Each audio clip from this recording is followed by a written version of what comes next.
The closest call I've ever had with a power tool was when I was using my chop saw pretty recently actually, and it had gotten really dull from using it on flooring.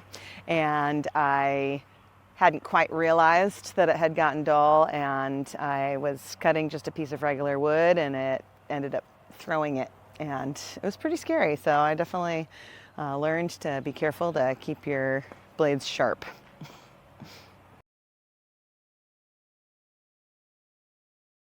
I've seen my fair share of mishaps on the job site. The only real injury I've ever gotten from a power tool was an angle grinder. I was working with a wood carving attachment.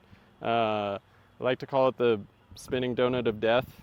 It's like a big donut with a million spikes on it.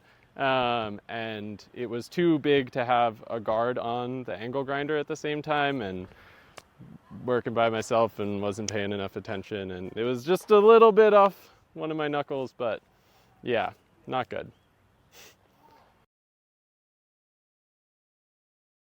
So I once actually improperly used a framing gun and shot a nail through my finger, and then pulled it out of my finger while still standing on a ladder.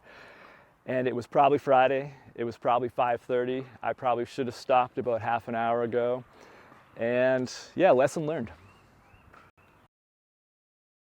I have seen a friend that was using an angle grinder with a guard on, but without hair tied up, get their hair tangled in the angle grinder and the tool just straight up rolled up all the way to their face, not hurting their face, not pulling out any of their hair, but just, when using any of the rotating power tools, being super aware that your hair is out of the way, that you don't have any dangly necklaces or something like that hanging out. That's like one of the main reasons why people hurt themselves on tool like circular saw or the table saw, which freaks everybody out. It's not like that you just chop your finger off. It's like something gets caught in the saw and then the accident happens.